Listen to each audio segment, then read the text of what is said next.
Okay, so much has happened, and I feel like I've been slacking. Actually, I mean, Ariani gets arrested, Randy Orton gets suspended, Rey Mysterio gets suspended, Chris Jericho gets suspended, Bigfoot Silver gets bloodied, Frank Mir gets knocked out again.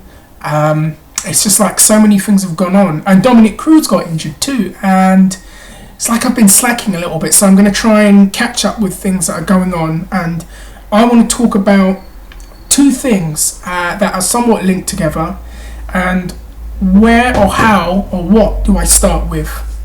Alex Shelley apparently is going to leave TNA to go to the WWE, and this is linked with the rumours that the WWE are going to revive the cruiserweight division. So I'm going to start with Alex Shelley first because that's a little quicker, and then get to the next point. My thoughts. Alex Shelley is probably one of the better wrestlers in TNA. Very talented, gets better every year, has a good look, has always had charisma, has always had interview skills, has a very unique style, always ahead of the curve in that way. Great tag team with Chris Sabin for many, many years, and I mean, it took them a long time to really get that push. They formed back in 01 in Japan in, I think, 2006 as the Murder City Machine Guns, and then TNA eventually decided to use them, and then they got punished, I think, because they refused to do the blade themselves. It was something really trivial, no, to us anyways, and then they got punished for a while, and then they started to rebuild them, and then eventually they got their push. So always been very cool. I found them to be quite trendy in a lot of ways, and a lot of the young fans are really into them. So it's a shame that they're breaking up. But then again, on the other hand, I don't blame him if he's frustrated with his role in the company. And the fact that nepotism still exists in that company is probably one of the reasons why many of them are getting frustrated. You see, Hulk Hogan is still in the company, and they're going to hire, or they've hired his daughter, and they're putting her in quite a prominent position. And other people who've been there for years who, they could be doing things with aren't, not going to get the same opportunity. And then you look at how they push Garrett Bischoff too, and you kind of think, really, these guys need work, and then you've got people who are ready and you're not going to do anything with them. And they always have that label, this guy's the future, and how many times have I heard them say that and they've never gone anywhere with them? Hernandez is another example, but we'll talk about that later. As far as his time in what could happen in WWE, because that's where he's rumoured to go, I would be intrigued to see what happens there. This could either go really well, or turn out really, really bad. He could be one of those guys that just is stuck in developmental for 2 years, or he could be one of those guys that's there for a short time and then on TV very quickly. I'll be intrigued because I think that company, they'll find a way of taking shots at him, if you know what I mean. I mean, look at what they did with Daniel Bryan in some respects. They took shots at him. They didn't celebrate his career outside of the company and the fact that he travelled around the world and sharpened and honed his skills. They mocked him for doing that. And yet they have Sin Cara in the company, and they international superstar and praise everything he does, even though he hasn't adjusted to their style. But then again, when you're Triple H's pet project and houseboy, I guess you can, I guess they'll do that for you.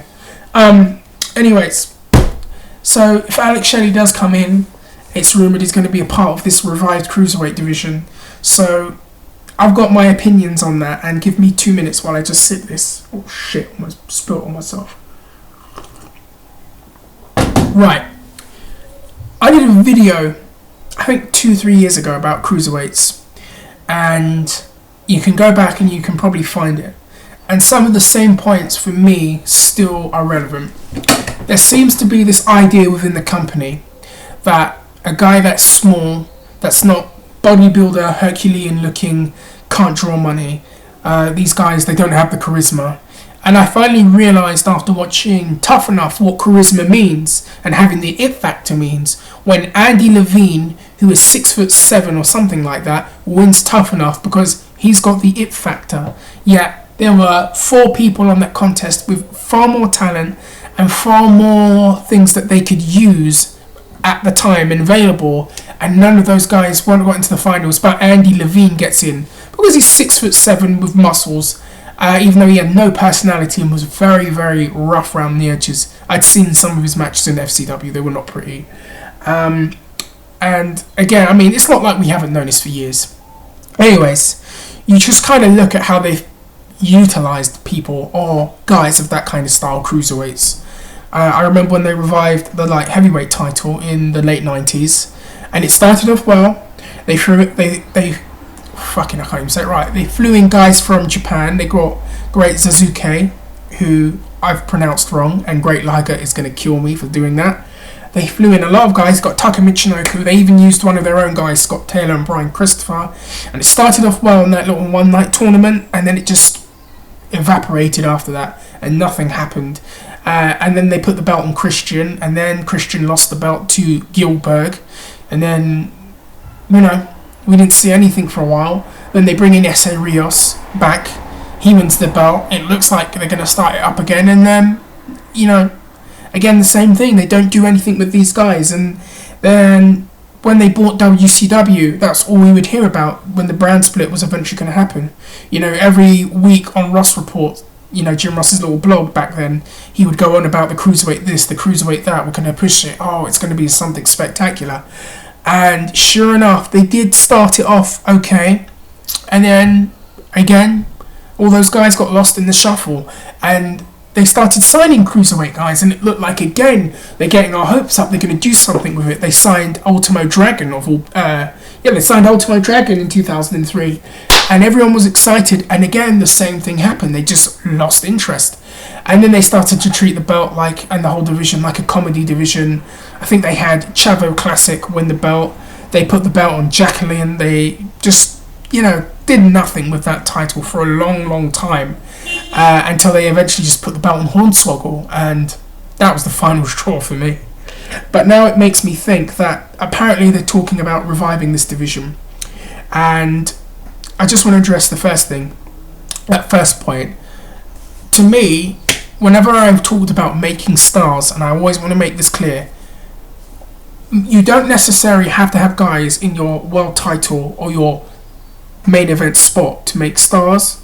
You can have other roles within the show and within the company, and you can present them as important, you can push them as important, you can market them as important, and it goes twofold, because when the company shows it, you know, that they find these things important, the fans begin to take these things more seriously.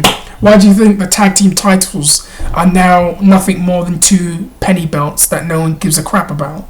Because the company have not done a thing with them. The women's division, I would say the same thing applies to them. Even the Intercontinental title, it doesn't have the same meaning that it would. And if they put the money and investment and the marketing into these things, they would have far more depth to their roster in terms of star power and value. And I think it would really help things like pay-per-view buys and the fact that they've got a 3-hour show, and it worries me that they don't have the depth. And again, when they've completely bastardized tag team wrestling, women's divisions and the Intercontinental title and other roles like managerial roles so much over the last 6 years, I mean, what makes me think that they're going to do the same thing with the Cruiserweight division? I hope that I'm proved wrong. I've always been a big supporter of Cruiserweights. If you've seen my videos and you've noticed the way I talk, I'm a big supporter of that division. I've always had the belief that the Cruiserweights, if they present it a certain way, if they market it a certain way, could be a very, very valuable addition to the company. Not just for the show and writing things, but also financially. And the fact that it is a PG program right now, I think, well, why not have the Cruiserweights there? I think that would really get the younger kids into it, with the high flying and the super heroic nature that style kind of has attached to it. It would be ideal right now. And I've just got a horrible feeling that they're going to push it for a few weeks and then lose interest. The stop-start era, like they always do. They'll push it, then they'll bury it, then they'll give it a big match, and then no one will react to it, and they'll sit there and go, oh, well, I wonder, we'll see, they're not over. I told you they wouldn't get over. The other point is, there seems to be this notion that these guys could never draw money, or guys of that dimension could never draw money, and that always always made me laugh, because if you think back to pay-per-view markets, like the UFC and boxing and even pro wrestling and guys that drew money, some of the biggest draws of the past 10 years have been guys who are smaller than me. George St. Pierre, Manny Pacquiao, Floyd Mayweather, Oscar De La Hoya, they all drew very, very big money for the people that they worked for, because they had that charisma, because they had that appeal, because they were guys that went out and put on a show when they performed. They had all of those things. And, you know, I wonder if they actually see this, but they don't, because that's how the company is. If something happens outside of their world, it doesn't exist to them. And unfortunately, that narrow-minded point of view that they have is what's probably going to hurt them and makes me skeptical. Can't even say the word right. Skeptical. Bleh. Sorry, a big word. Skeptical about how they're going to use the division. So, that's what I wanted to say, I think. I bet you there's some more things I wanted to say. I'm sorry if this sounds a little bit rushed, but I'm going to stop right here. Write some comments. Please leave some questions, and if anyone knows how to make a good, I'm thinking of mixing things up a bit, maybe having an introductory video or something, or some new things. If anyone has any suggestions and stuff, please feel free to write them down, and I will stop right here.